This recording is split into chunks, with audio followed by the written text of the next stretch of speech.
നമസ്കാരം.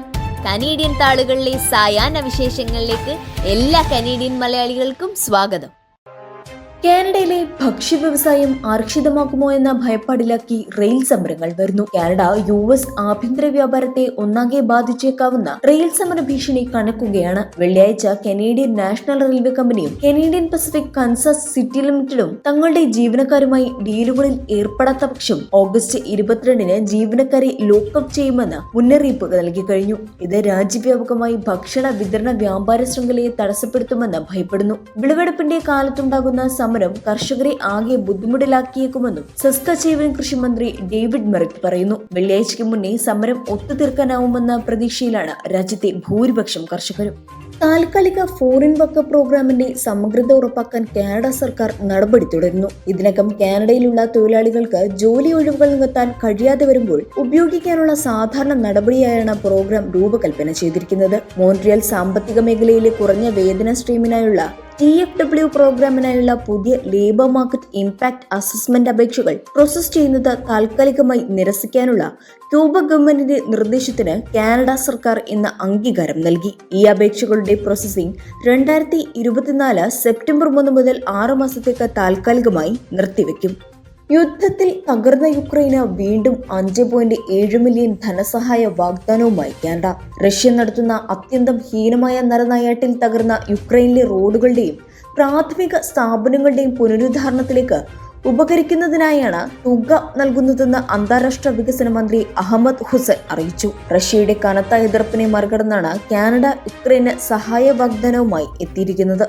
വടക്കു പടിഞ്ഞാറൻ ക്യൂബക്കിലെ തടാകത്തിൽ ഹെലികോപ്റ്റർ തകർന്ന 2 പുരുഷന്മാരും 1 സ്ത്രീയും കൊല്ലപ്പെട്ടു. മോൺട്രിയലിൽ നിന്ന് 185 കിലോമീറ്റർ വടക്കു പടിഞ്ഞാറായി മോണ്ട് ലോറിയറിൽ നിന്നും പറന്നുയർന്ന ഹെലികോപ്റ്റർ ലാവറൈൻ ഫ്രീ വൈൽഡ് ലൈഫ് റിസർവിലെ ദി എൽബർട്ട് തടാകത്തിൽ തകർന്നു വീഴുകയായിരുന്നു. മോശം കാലാവസ്ഥയാണ് അപകട കാരണമെന്ന് കണക്കുകൂട്ടുന്നു.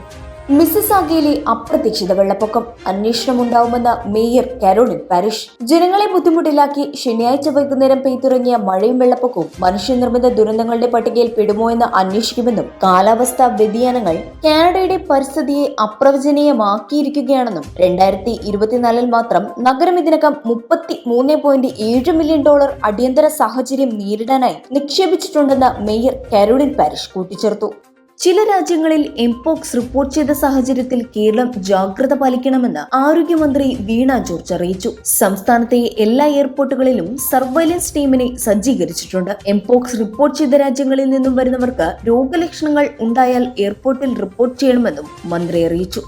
യൂട്യൂബിൽ സ്വന്തം ചാനൽ ആരംഭിച്ച ഫുട്ബോൾ സൂപ്പർ താരം ക്രിസ്ത്യാനോ റൊണാൾഡോ തന്റെ സോഷ്യൽ മീഡിയയിലൂടെ ഈ വിവരം താരമറിയിച്ചതോടെ ചാനൽ സബ്സ്ക്രൈബ് ചെയ്യാനായി യൂട്യൂബിലേക്ക് ആരാധകരുടെ തള്ളിക്കയറ്റമാണ്. ലക്ഷക്കണക്കിന് ആളുകളാണ് പ്രിയ താരത്തിന്റെ ചാനൽ ഓരോ നിമിഷവും സബ്സ്ക്രൈബ് ചെയ്യുന്നത്. ഇതിനോടകം യൂട്യൂബിൽ 10 മില്യൺ സബ്സ്ക്രൈബേഴ്സ് കടന്ന CR വിവിധ പ്ലാറ്റ്ഫോമുകളിലായി സോഷ്യൽ മീഡിയയിൽ ഏറ്റവും അധികം ആളുകൾ പിന്തുടരുന്ന വ്യക്തിയാണ്. ഇന്നത്തെ കനേഡിയൻ സായാഹ്ന വിശേഷങ്ങൾ ഇവിടെ അവസാനിക്കുന്നു. ഇത് നിങ്ങളിലേക്ക് എത്തിച്ചത് Polaris dental Brampton, Latha Menon barrister solicitor of Menon law professional corporation, കേരളക്കാരി ഹൗസ് മിസിസാഗ, ഗോപിനാഥൻ പൊന്മനടിയിൽ, Rudraksha gem expert, Roy George broker of records.